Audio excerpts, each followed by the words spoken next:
দেশে আগুন লাগাইয়া জনতারে জ্বালাইয়া পালাইয়া সাইরা গেলে ঢাকা, গণভবনটা এখন ফাঁকা।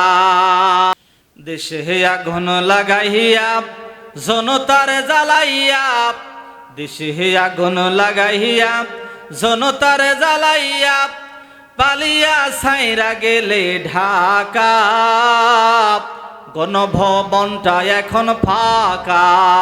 ও বুবুরে গণভবনটা এখন ফাঁকা। ও তোমায় অধিকারের বললে কথা বলেছিলে রাজাকার, দেশবাসী বুঝে গেছে তুমি বড় স্বৈরাচার। বলেন, ও তোমায় অধিকারের বললে কথা বলেছিলে রাজাকার, দেশবাসী বুঝে গেছে তুমি বড় স্বৈরাচার।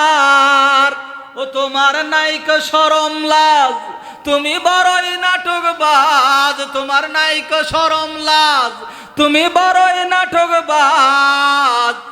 দিল্লিতে মামু বাড়ি একা, অপেক্ষায় আছে বুবু ঢাকা। দেশে আগুন লাগাইয়া জনতারে জ্বালাইয়া পালিয়া সাইরা গেলে ঢাকা,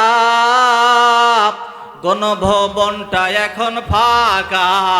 ও ডাইনি রে বাংলাদেশটা এখন ফাঁকা।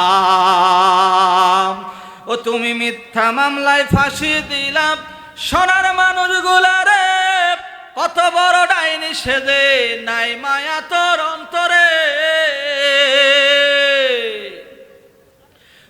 ও তুমি মিথ্যা মামলায় ফাঁসি দিলাম সোনার মানুষগুলারে, কত বড় ডাইনি সেজে নাই মায়া তোর অন্তরে। ও সেই আদালত আছে ফাঁসির দড়িও আছে, সেই আদালত আছে ফাঁসির দড়িও আছে। কবে পাবো তোমার দেখা, অপেক্ষায় আছে বুবু ঢাকা। দেশে আগুন লাগাইয়া আলেমদের জ্বালাইয়া, দেশে আগুন লাগাইয়া আলেমদের জ্বালাইয়া পালিয়া সাইরা গেলে ঢাকা, অপেক্ষায় আছে বুবু ঢাকা। বাংলাদেশটা এখন ফাঁকা। পুরা 16 আনা বুবু গো, তুমি কেমন নৌকার মাঝি, এখনো তোমার নৌকা চলে না।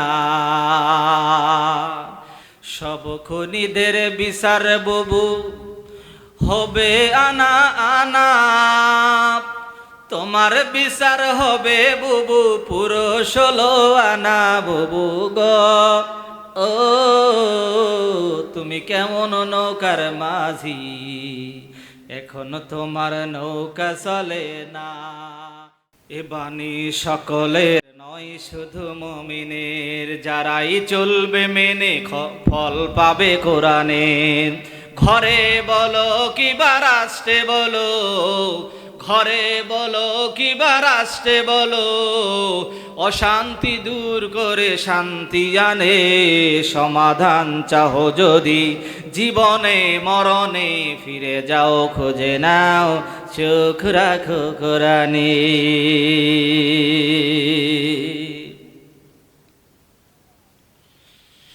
বাজান দে আমার গভীর মনোযোগ দিয়ে শুনবে। আমার দয়ার আল্লাহ রব্বুল আলামিন কেমন করে মানুষগুলিকে অন্ধকারাচ্ছন্নর পথ থেকে বের করে আলোর পথ দেখায়, শুনবেন না? অবাদান রে গভীর মনোযোগ দিয়ে শুনবেন, কোন দিকে নজর দিবেন না। আমার আল্লাহ রব্বুল আলামিন যেই পাঠিয়েছেন 30 পারা কোরআন, এই কোরআনের হাফেজ এলাকায় আছে না নাই? কি আছে না নাই? আমার দয়ার আল্লাহ রাব্বুল আলামিন যে ঐশী গ্রন্থ কোরআনুল কারীম দুনিয়ার জমিনে পাঠাইলেন, এই কোরআনুল কারীমের একজন হাফেজ। হাফেজি পড়া শেষ করার পরে এই ছেলেটি আবার স্কুল লাইফে চলে গেল, কলেজ লাইফে চলে গেল। এরপরে এই ছেলেটি ইউনিভার্সিটির ক্লাসের মধ্যে ভর্তি হয়ে গেল। বাজান রে, আমার গভীর মনোযোগ দিয়ে শুনবেন। আমার দয়ার আল্লাহ রব্বুল আলামিন দয়া করে মায়া করে এই ছেলেকে হাফেজে কোরআন বানালেন। এই ছেলেটি এক সময় হাঁটি হাঁটি পা পা করে যখন বড় হয়ে গেল, স্কুল কলেজ পার হয়ে যখন এবার ইউনিভার্সিটির মধ্যে ভর্তি হয়ে গেল, ও বাজান রে, এই ছেলেটি যখন ইউনিভার্সিটির মধ্যে ভর্তি হয়ে গেলাম, ইউনিভার্সিটির মধ্যে ভর্তি হওয়ার পরে এই ছেলের কতকগুলি বন্ধু হয়ে গেল। বলেন তো, কলেজ ইউনিভার্সিটিতে ছেলেদের বন্ধু থাকে কিনা? ঠিক তেমনি এই ছেলেটির কতকগুলি বন্ধু তৈরি হয়ে গেল। এই ছেলেটির কতকগুলি বন্ধু সেখানে আছে এবং ওই কলেজের মধ্যে আরো অনেক মেয়েরাও পড়াশোনা করে। বলেন তো, কলেজে ইউনিভার্সিটিতে ছেলে মেয়ে উভয়ে পড়াশোনা করে কিনা? করে কিনা বলেন? এই হাফেজে কোরআন ছেলেটি ইউনিভার্সিটির মধ্যে ভর্তি হয়ে গেল। ওখানে কিছু বন্ধুদের সঙ্গে মেলামেশা তৈরি হয়ে গেল, বন্ধুত্ব হয়ে গেল। এই ছেলেটি কিছুদিন যাবৎ কলেজে যাওয়া আসা করতেছিল। একদিন, 2 দিন, 3 দিন, 1 সপ্তাহ, 2 সপ্তাহ, এমন ভাবে 1 মাস, 2 মাস, 3 মাস, 4 মাস যখন একই কলেজের মধ্যে যখন চলাফেরা করে, বিভিন্ন জায়গার ছেলেপেলেগুলি ওই ইউনিভার্সিটির মধ্যে ভর্তি হয়েছে। কিন্তু যখন একই সঙ্গে চলাফেরা করেন, একই সঙ্গে যখন লেখাপড়া করবে, দেখবেন কিছুদিনের মধ্যে তাদের মধ্যে ঘনিষ্ঠ একটা বন্ধুত্ব স্থাপন হয়ে যায়। এই বন্ধুরা বলতেছে, বন্ধুরে, ওই যে নজর করে দেখো, একটা সুন্দরী মেয়ে হেঁটে আসতেছে। এই হাফেজে কোরআন ছেলেটি কিন্তু কখনো কোনো মেয়ের দিকে তাকায়নি, কিন্তু এই বন্ধুদের পাল্লায় পড়ে ওই মেয়েটির দিকে একবার এক নজর দেখার জন্য যখন নিয়ত করেছে, এবার ওই মেয়েটির দিকে এক নজর তাকাইলো।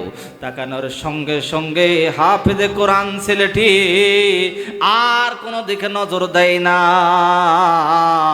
এই ছেলেটি আর মেয়েটির দিক থেকে আর কখনো চোখ ফিরায় না। বন্ধুগুলি ডাক দিয়ে বলতেছে, বন্ধু, এতদিন আমরা বলেছিলাম তোমাকে দেখার জন্য, কিন্তু তুমি কখনোই দেখলা না। আজকে যখন এক নজর তাকায়া দেখতেছো, তাহলে নজর কেন আর অন্যদিকে যায় না? এবার ওই হাফেজে কোরআন ডাক দিয়ে বলতেছেন, বন্ধুরা রে, আসলে আমি যেই নজর দিয়ে দেখতেছি, তোরা তো আসলে আমার কথাটা বুঝবি না, আমার মনের কথা বুঝবি না। আমি এই মেয়েটির দিকে এই জন্য তাকায়া তাকায়া দেখতেছি যে আল্লাহ পাক রব্বুল আলামিন কত সুন্দর করে নারী জাতিকে বানাইছি। বন্ধুরা ডাক দে বলল, বন্ধুরে, যেই মেয়েটির দিকে তুমি তাকিয়ে দেখতেছো, এই মেয়েটি কিন্তু আসলে আমাদের ধর্মের কেউ না। মেয়েটি কিন্তু আসলে খ্রিস্ট ধর্মের একটা খ্রিস্টান মেয়ে, আর তুমি হলো মুসলিম ধর্মের একজন মুসলমান ছেলে। ও বন্ধু, মেয়েটির দিকে বেশি তাকাইও না, বেশি দেখো না, কারণ হলো এই মেয়ের সঙ্গে তোমার বিবাহ কোনোদিন সম্ভব হবে না। এই যুবক ডাক দিয়ে বলতেছেন, বন্ধুরা রে, আমি আসলে মেয়েটির দিকে তাকায়া দেখতেছি আর ভাবতেছি, যদি এই মেয়েকে আমাদের ধর্মে আনা যায়, আর যদি মেয়েকে আমি বিবাহ করতে পারি, তাহলে আমার জীবনটা ধন্য হয়ে যাবে। ও যুবক ভাইরা, দেখো তো এখানে এমন যুবক আছে কিনা যে এলাকায় সুন্দরী মেয়ে থাকলে সুন্দরী মেয়ের প্রেমে পাগল হয় কিনা? বলে কি হয় না? এবার এই যুবক ডাক দে বলল, বন্ধুরে, আমি আসলে তো এমন নজর দিয়া দেখতেছি যে আমি এই মেয়েকে বিবাহ করব এবং আমার ধর্মের মধ্যে আনার চিন্তা ভাবনা করতেছি। বন্ধুরা ডাক দিয়ে বলল, ঠিক আছে তুমি চেষ্টা করতে থাকো, কিন্তু এটা কখনো সম্ভব হবে না। এবার ওই বন্ধু যখন ওই মেয়েটির দিকে তাকিয়ে আছে, ওই মেয়েটিও আবার এই ছেলেটির দিকে তাকিয়ে আছে। কারণ হলো ওই মেয়েটি আগে থেকে এই ছেলেকে পছন্দ করত, কিন্তু এই ছেলে কোনোদিন ওই মেয়ের দিকে তাকায়নি, মেয়েটির দিকে ছেলেটি কোনোদিন তাকায়নি। ওই মেয়েটি বারবার আগের থেকেই টার্গেট করত। কারণ হলো এই হাফেজে কোরআন ছেলেটি ওই ইউনিভার্সিটির মধ্যে সবচাইতে দেখতে সুদর্শন ছিল। বাজান আমার গভীর মনোযোগ দিয়ে শুনবেন, খুব ইম্পর্টেন্ট সুন্দর একটা ঘটনা আপনাদের সামনে তুলে ধরতে চাই।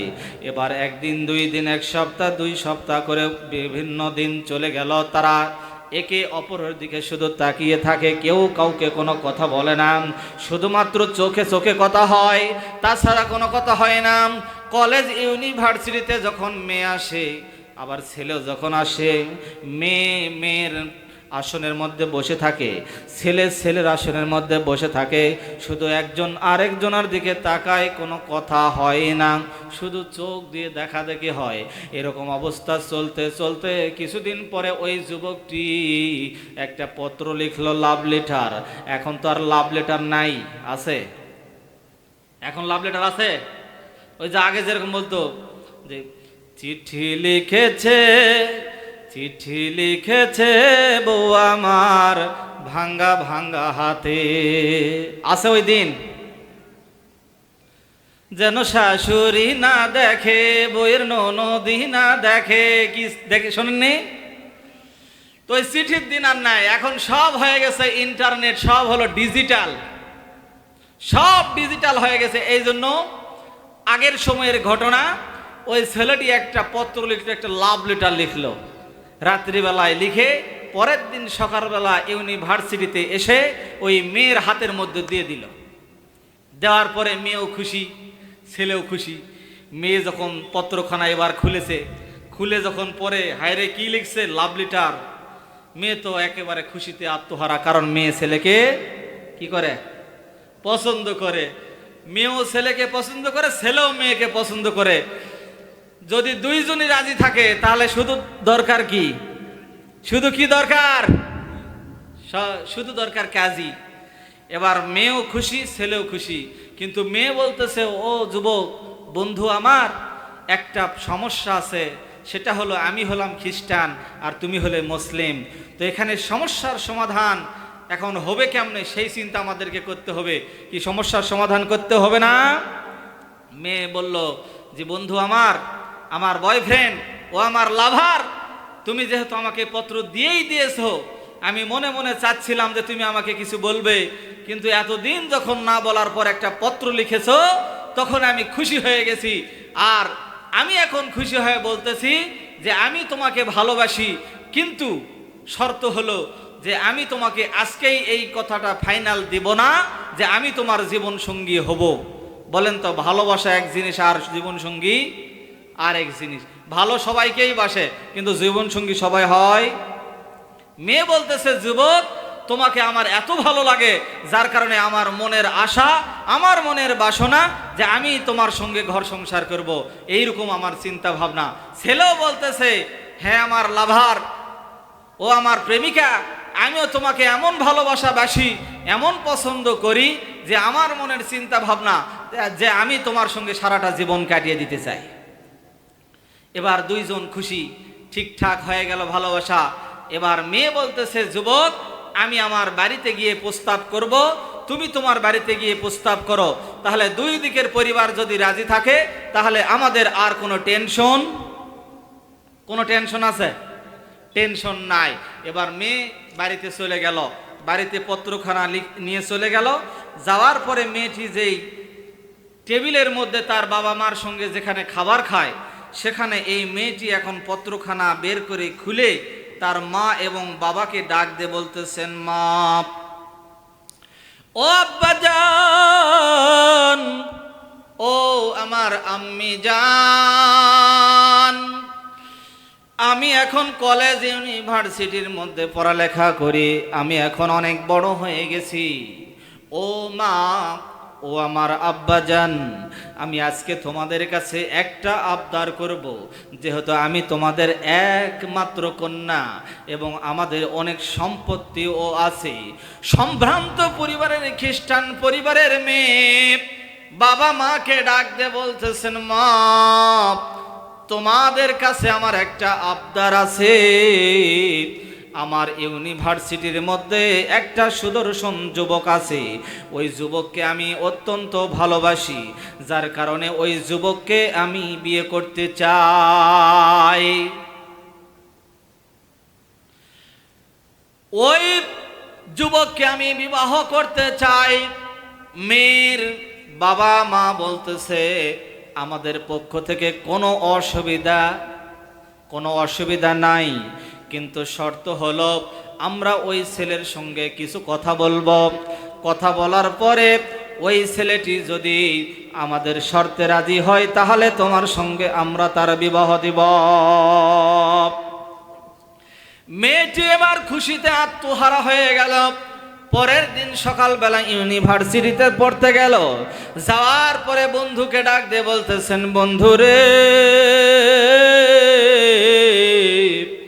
আমার মা বাবা দুজনেই রাজি আছে, খুশি হয়ে গেছে, কিন্তু বলেছে তোমার সঙ্গে আমার মা বাবা কিছু কথা বলবে। ও বন্ধু, আমার বাড়িতে তোমার দাওয়াত, কোন দিন তুমি আমার মা বাবার সঙ্গে কথা বলার জন্য যাবে, সেই দিন আমার মা এবং বাবা তোমার সঙ্গে ফাইনাল ডিসিশন কিছু কথা বলবে। এবার যুবকটি একদিন সময় করে নিয়ে ওই মেয়েটির বাড়িতে চলে গেল। বাড়িতে যাওয়ার পরে মেয়ের মা এবং বাবা মেয়েটিকে ডাক দিয়ে বলতেছেন, মা, তুমি একটু পাশের রুমে চলে যাও, এই ছেলের সঙ্গে আমাদের কিছু কথা আছে। এই ছেলেকে একটা ডাইনিং রুমে অথবা নির্দিষ্ট একটা ঘরের মধ্যে বসতে দেওয়া হলো। বসার পরে ওই মেয়েটির বাবা এবং মা ডাক দিয়ে বলতেছেন, যুবক, তুমি তো শুনেছি আমাদের মেয়েকে অত্যন্ত ভালোবাসো, আমার মেয়েকে অত্যন্ত পছন্দ করো, আমাদের মেয়েও তোমাকে অত্যন্ত পছন্দ করে বা ভালোবাসে। হে যুবক, আমরা কিছু শর্ত দেব, এই শর্তগুলি যদি তুমি মানতে পারো, শর্তগুলি যদি পূরণ করতে পারো, তাহলে আমরা আমাদের মেয়ের সঙ্গে তোমার বিবাহ দিতে রাজি। এই যুবক ডাক দিয়ে বলতেছেন, আপনার মেয়েকে বিবাহ করার জন্য কতগুলি শর্ত আছে, শর্তগুলি একটু বলেন।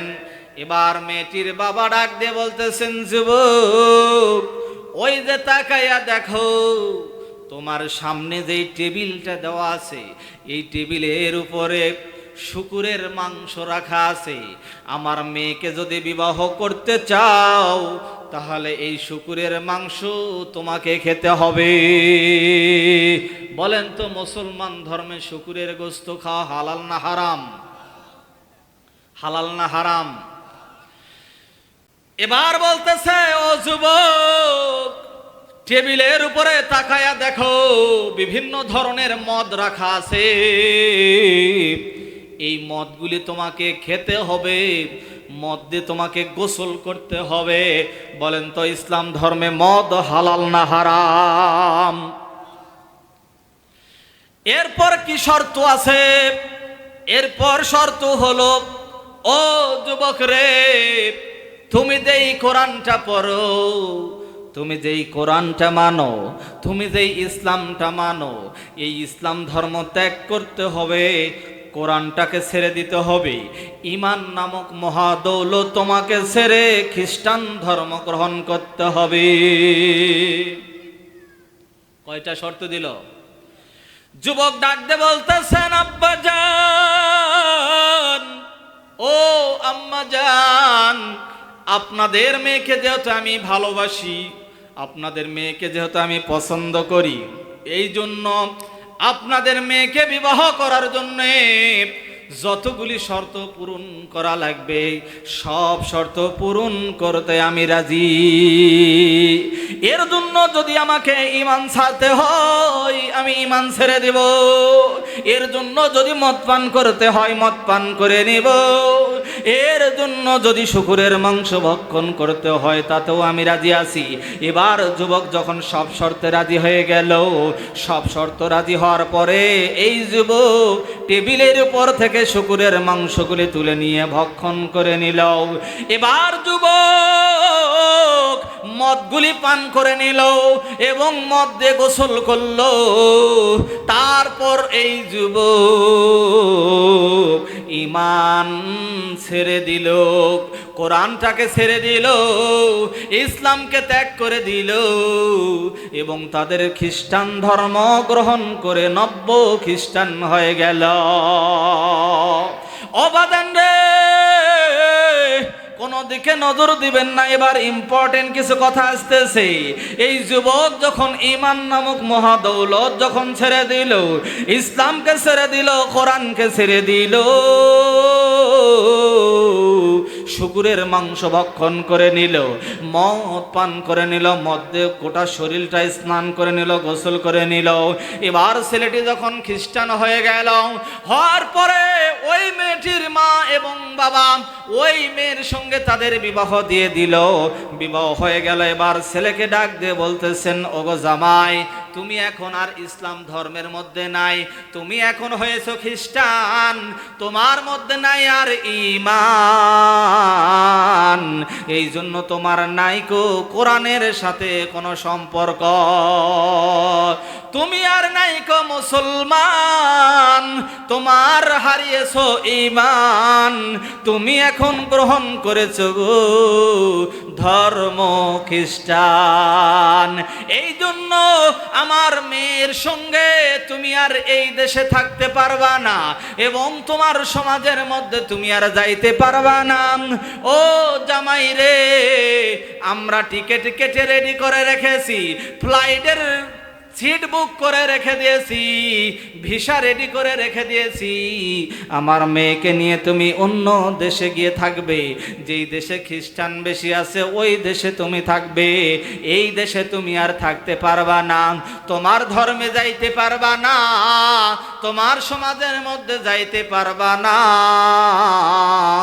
এবার যুবক বলতেছে, ঠিক আছে, আমি আপনাদের সব শর্তে রাজি হয়ে গেলাম, কিন্তু আমার একটা আবদার আছে। এবার যুবকের আবদার শুনে মেয়েটির বাবা বলতেছে, কি আবদার বলো?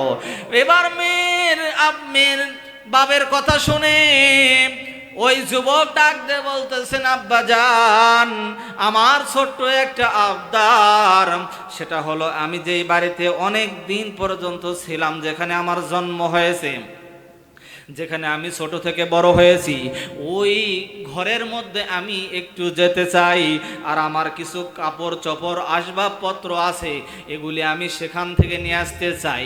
এবার যুবকের শর্তটা মেনে নিয়ে যুবককে ছেড়ে দেওয়া হলো। যুবক চলে গেল বাড়ির মধ্যে।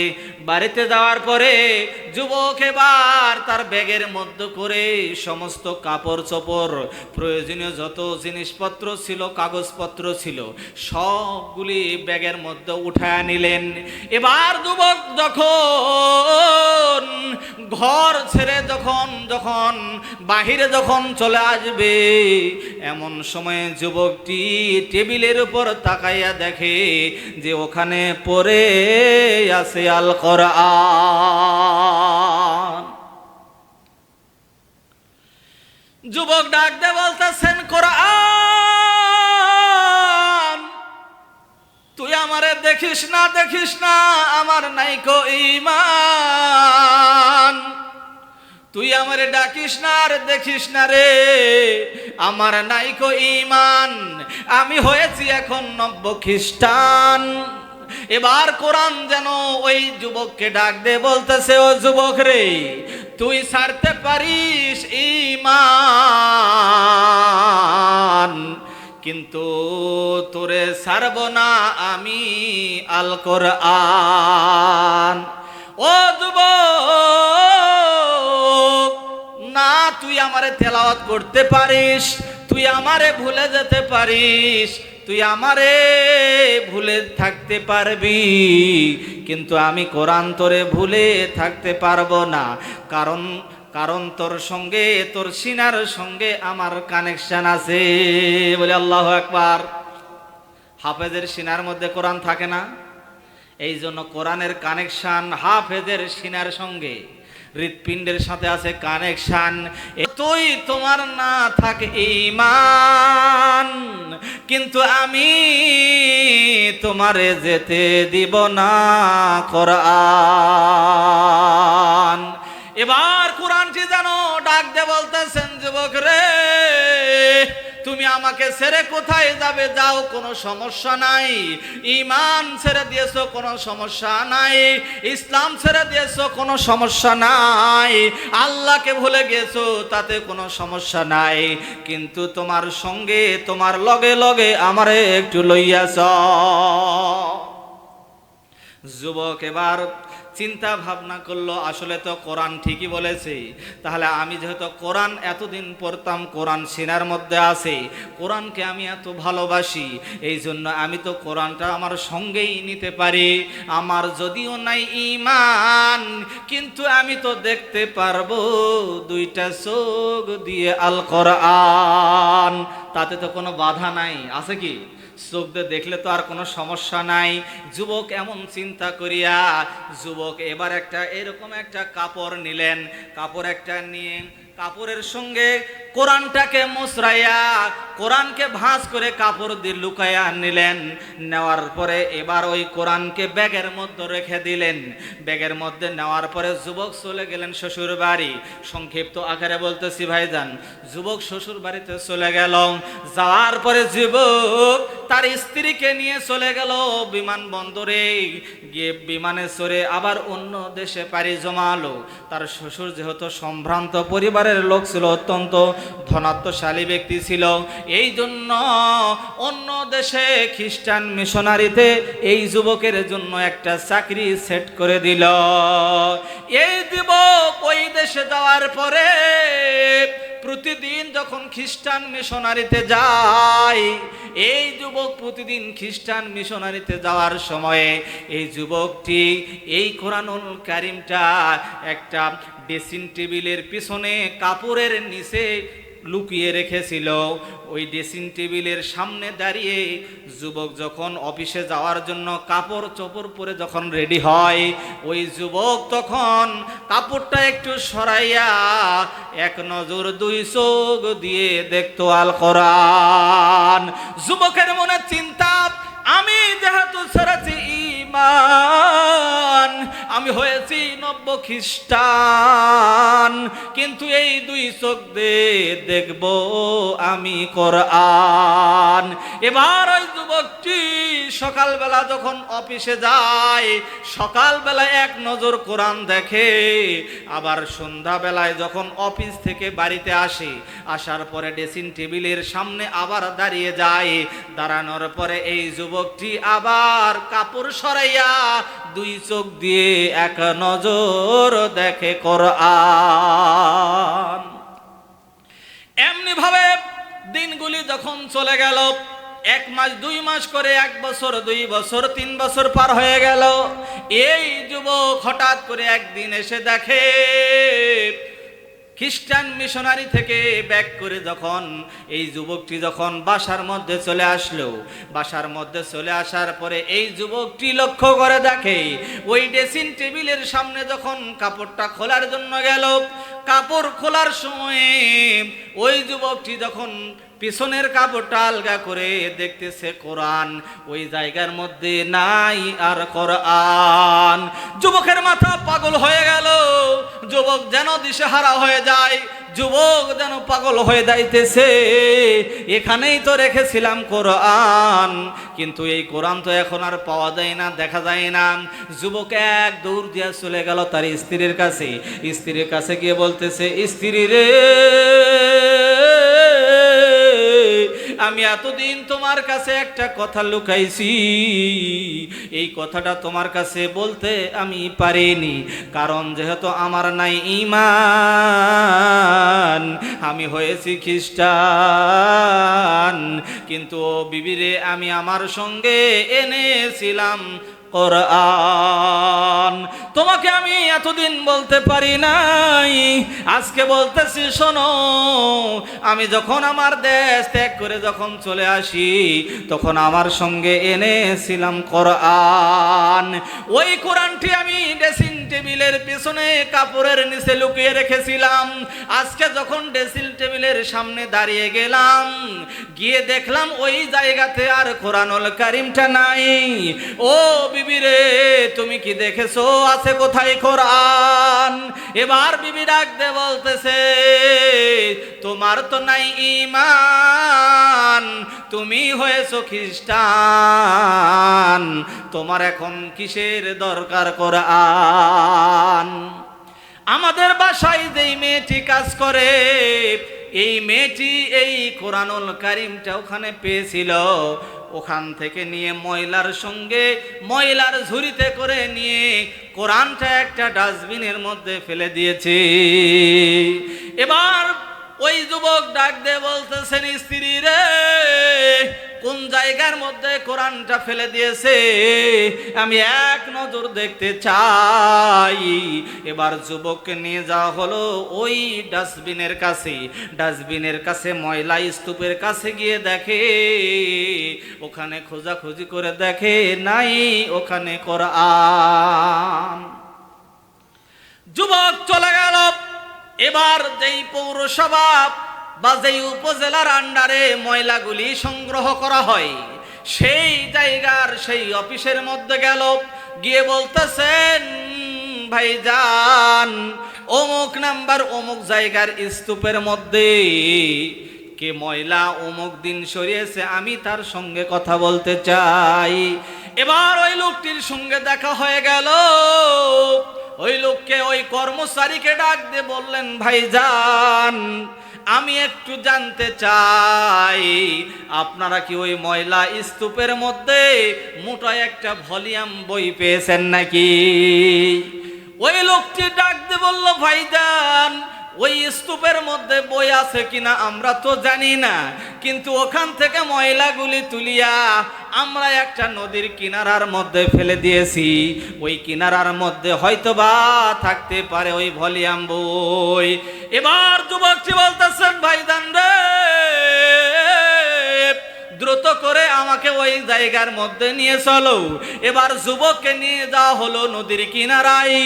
যুবককে নদীর কিনারায় যখন নিয়ে যাওয়া হলো, যুবক এবার লক্ষ্য করে দেখে নদীর কিনারায় একটা ব্রিজের নিচে ময়লাগুলি ফেলিয়ে রাখা হয়েছে।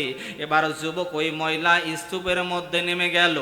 যাওয়ার পরে যুবক যেন পাগল পারা হয়ে কোরআনুল কারীম খুঁজতে লাগলো। এবার খুঁজতে খুঁজতে যুবক লক্ষ্য করে দেখে একটি কোণার মধ্যে পড়ে আছে আল কোরআন। যুবক এবার দৌড় দিয়ে চলে গেল কোরআনুল কারীমের কাছে। এবার এই যুবকটি যখন দেখলো কোরআন, কোরআনের কাছে দৌড় দিয়ে গিয়ে কোরআনকে বুকের সঙ্গে জড়াইয়া এবার কোরআনুল কারীমের গায়ে লেগে থাকা ময়লাগুলি পরিষ্কার করতে লাগলো। ময়লাগুলি পরিষ্কার করে আর বলে, কোরআন, আমার নাই তো ঈমান, আমি হয়ে গেছি নব্য খ্রিস্টান, কিন্তু আমার জীবন থাকতে আমি হতে দিব না কোরআনের অসম্মান। কি কোরআনে অসম্মান হতে দেওয়া যাবে? কিন্তু আজকে বাংলার জমিনে কোরআনকে ব্যঙ্গ করে মানুষ কথা বলতেছে, কোরআনের আইনকে, কোরআনের সূরাগুলিকে বিকৃত করে কথা বলতেছে, আল্লাহর কথাগুলিকে বিকৃত করে কথা বলতেছে। আমরা তার বিরুদ্ধে কথা বলি না, ঠিক না বেঠিক? আজকে দেখেন আবুল সরকার নামে, আপনারা ফেসবুক, ইউটিউব সব জায়গায় ইন্টারনেটের মাধ্যমে দেখেছেন, দেখেননি? আবুল সরকার নামে এক বাউল, এক ফাউল, আগে যেরকম এক ফাউল ছিল, ওরে ধ্যান যোগে হয় দিলের নামাজ, ও তোর পাঞ্জেগানা নামাজ পড়া লাগবে না, কি পড়তো বলতো না? হ্যাঁ, পাঞ্জেগানা নামাজ নাকি ওদের লাগবে না, আবার সিয়াসাত হাদিস সব ওদের মুখস্থ, না পড়েছে বুখারী শরীফ, দাউদ শরীফ, তিরমিজি, ইবনে মাজাহ সব ওদের মুখস্থ, আবার গান গায়। গান গায় না, খালি সংসদে গেলে আর বুক ফাইটটা যায়। ই আছে এখন? আছে নাকি? নাই। এই বাউল আবুল সরকার কি বলে যে কোরআনে সূরা নাসের মধ্যে এত নাচ কেন? নাচ কেন? আল্লাহ নাকি নাচতে বলেছে, বলে নাউজুবিল্লাহ। বলেন তো নাচ শব্দের অর্থ কি? নাচ শব্দের অর্থ কি? ও মুসলমান, আজকে কান পেতে শুনে নেন, যার মাঝে আছে ঈমান, যার মাঝে আছে কোরআন, যে কোরআনকে মান্য করে, যে কোরআনের আইনকে মানে, যারা মুসলমান, তাদের সামনে যদি কেউ কোরআনের আইনকে অমান্য করে, আল্লাহর আইনকে অমান্য করে, কোরআনকে ব্যঙ্গ করে, কোরআনের সূরাগুলিকে ব্যঙ্গ করে মানুষের কাছে প্রকাশ করে, বাংলার তৌহিদি জনতা, ইসলাম প্রিয় মানুষ, ধর্মপ্রিয় মানুষ তাদেরকে জিন্দা ছাড়তে রাজি না, ঠিক না ঠিক? কোরআনকে যারা অবমাননা করবে, সারা তারা যেই জাতিগোষ্ঠীর হোক না কেন, তাদেরকে আমাদের আবদার, আমরা বলি তাদেরকে এই বাংলার জমিনে প্রকাশ্য দিবালোকে ফাঁসিতে ঝুলিয়ে মারতে হবে, ঠিক না বেঠে? কোরআনের সঙ্গে যারা অবমাননা করবে, ইসলাম নিয়ে যারা খেলবে, ইসলামের সঙ্গে যারাই খেলবে, তাদের কোনো ছাড় নাই। আল্লাহ পাক রব্বুল আলামিন এই পৃথিবীতে যতগুলি মানুষ পাঠিয়েছেন, এর মধ্যে যারা দাম্ভিকপূর্ণ জীবন যাপন করে ক্ষমতার বড়াই দেখিয়ে মুসলমান, যারা রক্তের গরম দেখে, ক্ষমতা দেখে, জনবলের শক্তি দেখে, যারা আল্লাহর কোরআনের বিরুদ্ধাচরণ করেছে, যারা কোরআনের বিরুদ্ধে অবস্থান নিয়েছে, আল্লাহ পাক রব্বুল আলামিন তাদেরকে নাস্তা নাবুদ করে দুনিয়া থেকে বিদায় করেছে, ঠিক না বেঠি? নারে তাকবীর! বীর মুসলমান, ধরো আল কোরআন, ফিরিয়ে আনো সেই হারানো সম্মান।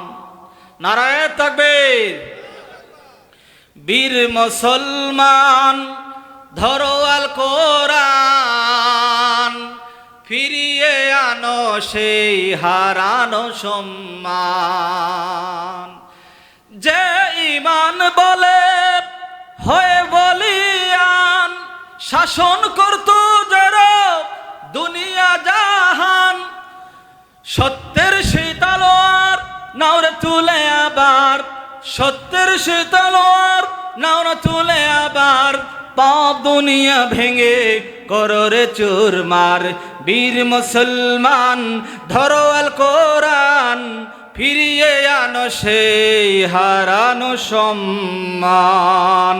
নারে